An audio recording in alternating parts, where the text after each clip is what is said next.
Hey there, welcome back to the channel. If you missed last week's episode, we traveled 280 miles from Nehalem Bay State Park in Oregon to La Conner, Washington, bringing our total trip mileage since leaving Arizona to just over 2,000 miles.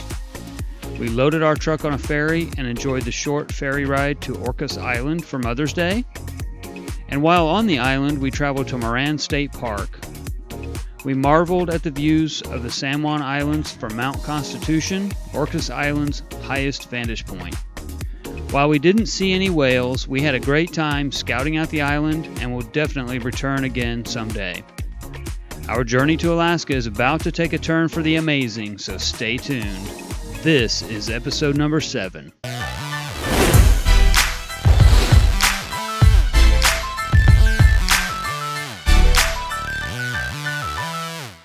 Hey there, so we made a little move from La Conner up here to Blaine, Washington. We just wanted to stage ourselves a little closer to the border. You know, we're in the process of preparing, getting our paperwork together, doing oil and fuel filters on the truck, all those things, eating the food we can't take across the border. So, you know, we're making sure we got all our T's crossed, I's dotted, and we're going to be here just for a few days, and then on the next video we'll be crossing into the border and showing you guys all that. So here in Blaine, Washington, actually on the border between the US and Canada is this park. It's called Peace Arch Park, and we wanted to come check it out today because it's supposed to be beautiful, and actually it's very beautiful. And we're going to walk down and find the arch. Blaine sits on the border of Canada and the United States, I guess. Yeah, so if I spin around here, so this behind me is the United States, and or so, and that's Canada across the street. So it's cool that the two countries share the park, so you don't have to have a passport or anything to come see the park. We just drove in, paid the $10 Washington State Park fee. Yay! We're gonna go walk around and check it out. Peace Arch Historical State Park is a uniquely beautiful park that celebrates the unguarded United States-Canadian border. This park is located in Blaine, Washington, and features horticultural exhibits and the giant commemorative concrete arch that straddles the border of the two nations. This 20-acre day-use park features vast lawns, gardens, and the magnificent Peace Arch on the border of the United States and Canada. More than 20,000 flowers are planted annually on the grounds. The park offers magnificent views of Point Roberts and Vancouver Island.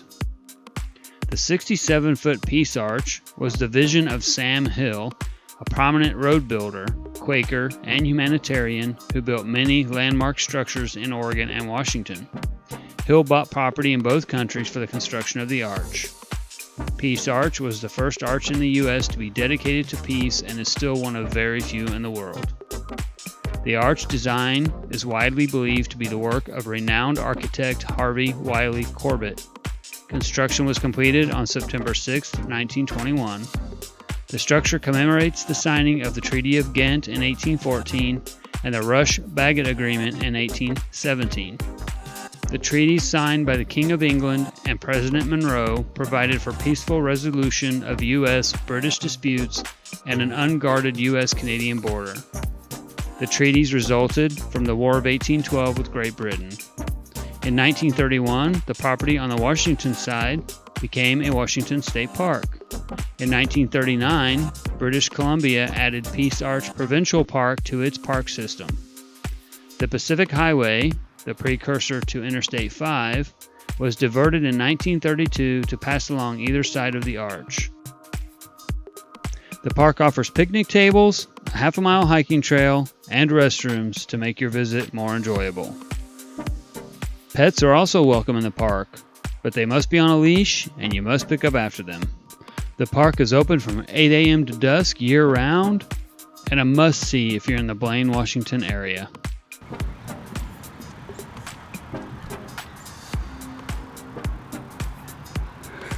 U.S., Canada. Oh, look at the train.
Wow, now that Peace Arch Park was truly beautiful.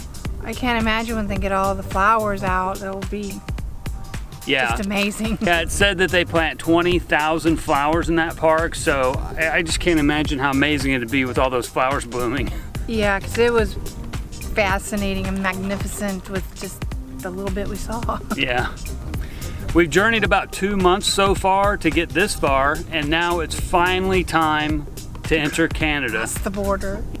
But before we cross the border, we've got to prepare properly, right? And this week has been all about getting ready to cross the border. We visited the Peace Arch Park, which was beautiful, but we also accomplished a few other things. We were able to get the oil changed and the fuel filters changed in the truck, so the truck's all ready to go. We filled it with diesel here in the US where fuel's cheap, I guess. Yeah. I got a spare 5-gallon can of diesel in the truck just for emergencies, and 2 boxes of DEF fluid for the truck. So just in case we're out in the middle of nowhere and it's hard to find, you know, we've just got to be prepared. We've made sure we've eaten all of our fruits and vegetables that are fresh, meat that's fresh, not frozen, because you can't take those things across the border. And we've made sure the cats and the dog is up to date on their shots. That's all taken care of. And we have all the paperwork together. And all the paperwork. We have these guys out.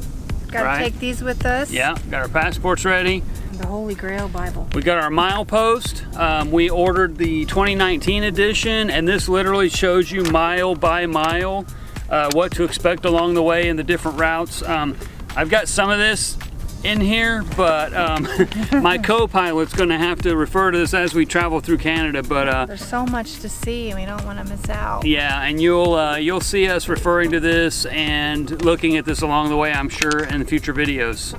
Another thing that's really important for us, especially trying to bring this adventure to you, is all of our camera batteries, cell phones, the GoPro, the drone, all those things are charged and ready to go. We've got extra chargers in the truck so we can charge en route. It's funny, all the things that you don't really think about until it's time to go, and then you have to start putting all these things together. So yeah, it's been a preparation for sure. There's times though the GoPro's been dead, or we have half a battery in this, or we lost a cable, so we got it all. Yeah, all that's sorted already. Another thing that's, I guess you could call kind of cool, is our windshield is pre-cracked. So everybody talks about, you go to Alaska, you're gonna crack a windshield. Well, we took a rock in Albuquerque last summer, and it was a medium little star, and it turned into a crack that couldn't be filled. So, you know, now we have a crack, and we're pre-cracked, so I don't have to get upset if the windshield gets cracked. And when we get back, we get a new windshield, so yay! So all that done, all that ready to go, I think it's time, and we're ready to enter Canada. So it's been a long-awaited 10 weeks. So stay tuned. In the next episode, we're going to cross the border. We'll show you guys all that, or as much as we can, and we're going to start heading to Alaska. Hope you enjoyed this video. If you did, please give us a thumbs up. We really appreciate it. Leave us a comment. We love interacting with you guys. Don't forget to follow us on Facebook and Instagram, where we'll be posting more up-to-date pictures and other information between videos. And until next time, safe travels. bye. Bye.